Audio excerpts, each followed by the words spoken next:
ಮಹಿಳಾ ದಿನಾಚರಣೆಯ ಪ್ರಯುಕ್ತ ಮಹಿಳಾ ಸಂಭ್ರಮ ಕಾರ್ಯಕ್ರಮ ನಡೆಸಲು ನಮಗೆ ಸಭಾಭವನದಲ್ಲಿ ಒಂದು ಅರ್ಜಿಯನ್ನು ಕೊಟ್ಟಿದ್ದರು. ಅದರಲ್ಲಿ ಇದು ನಾವು ದಿನಾಚರಣೆ ಆಚರಿಸುವ ಬಗ್ಗೆ ಸಭಾಭವನ ನೀಡುವಂತೆ ನಮ್ಮಲ್ಲಿ ವಿನಂತಿಸಿಕೊಂಡಿದ್ದರು. ಇದು ಯಾವುದೇ ಪಕ್ಷದ ಕಾರ್ಯಕ್ರಮವಾಗಿರದೆ ಅಧ್ಯಕ್ಷರು ಮಹಿಳಾ ಸಮಿತಿಯ ಕಾರ್ಯಕ್ರಮ ಮಾತ್ರ ಆಗಿರ್ತದೆ ಅಂತೇಳಿ ನಮಗೆ ತಿಳಿಸಿರುತ್ತಾರೆ. ನಾವು ಅದಕ್ಕೆ ಒಪ್ಪಿಗೆಯನ್ನು ಕೊಟ್ಟಿರುತ್ತೇವೆ. ಹಾಗೆ ನನ್ನನ್ನು ಕೂಡ ಆ ಕಾರ್ಯಕ್ರಮಕ್ಕೆ ಆಹ್ವಾನಿಸಿದರು.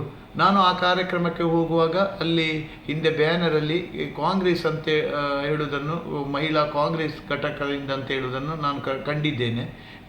ಅದ ನಂತರ ನಾನು ಆ ವೇದಿಕೆಯಿಂದ ಹಿಂತಿರುಗಿದ್ದೇನೆ. ಆ ತಕ್ಷಣ ಅವುಗಳೇ ಬಂದು ನಮ್ಮ ಶ್ರೀನಿವಾಸರವ್ರ ಹತ್ರ, ಕಾರ್ಯನಿರ್ವಹಣಾಧಿಕಾರಿ ಶ್ರೀನಿವಾಸರ ಹತ್ರ ನಾನು ಅವರು ಕಾನೂನಿನ ವಿರುದ್ಧ ಹೋಗಿದ್ದಾರೆ, ಆದ ಕಾರಣ ಅವರಿಗೆ ನೋಟಿಸ್ ಮಾಡಿ ಅಂತ ಹೇಳುವುದನ್ನು ಮಾಡಿದ್ದೇವೆ.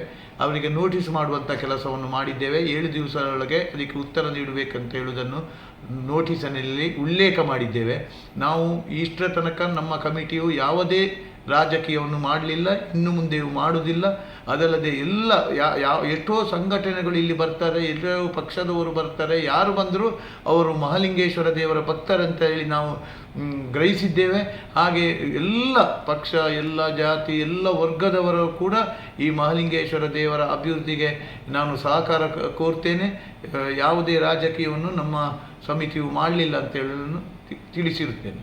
ನಿನ್ನೆ BJP ಮಹಿಳಾ ಮೋರ್ಚಾದವರು ದೂರು ಕೊಟ್ಟಿದ್ದಾರೆ. ಹೌದು. ಅದರ ಬಗ್ಗೆ ನೀವು ಯಾವುದು ಆ್ಯಕ್ಷನ್ ತಗೊಳ್ಳಿ? ನೋಡಿ, ನಾವು ಮಹಿಳಾ BJPಯವರು ದೂರು ಕೊಟ್ಟಿದ್ದಾರೆ. ಆ ದೂರನ್ನು ತಗೊಂಡಿದ್ದೇವೆ. ನಾವು ಅವರು ದೂರು ಕೊಡುವ ಮೊದಲೇ ನಾನು ನೋಟಿಸ್ ಕಳಿಸಿದ್ದೇನೆ. ನಾನು ಆ ಕಾರ್ಯಕ್ರಮಕ್ಕೆ ಹೋಗಿದ್ದೇನೆ. ನಾನು ಒಂದು ಸ್ವಲ್ಪ ಹೊತ್ತಲ್ಲಿ ಆಚೆ ಈಚೆ ನೋಡೋ ಬ್ಯಾನರ್ ಕಂಡಿತ್ತು. ನಾನು ಬಂದಿದ್ದೇನೆ. ನಾನು ಯಾವುದೇ ಭಾಷಣ ಮಾಡಲಿಲ್ಲ, ಇಲ್ಲ. ನಂತರ ನಾನು ನೋಟಿಸು ಮಾಡಿದ್ದೇನೆ ಅವರಿಗೆ. ಮಹಿಳಾ ಅವರು ಬಂದು BJPಯವರು ಮಹಿಳಾ ಘಟಕದವರು ಬಂದು ಇಲ್ಲಿ ದೂರನ್ನು ಕೊಟ್ಟಿದ್ದಾರೆ. ಅವರ ದೂರನ್ನು ಸ್ವೀಕರಿಸಿದ್ದೇವೆ.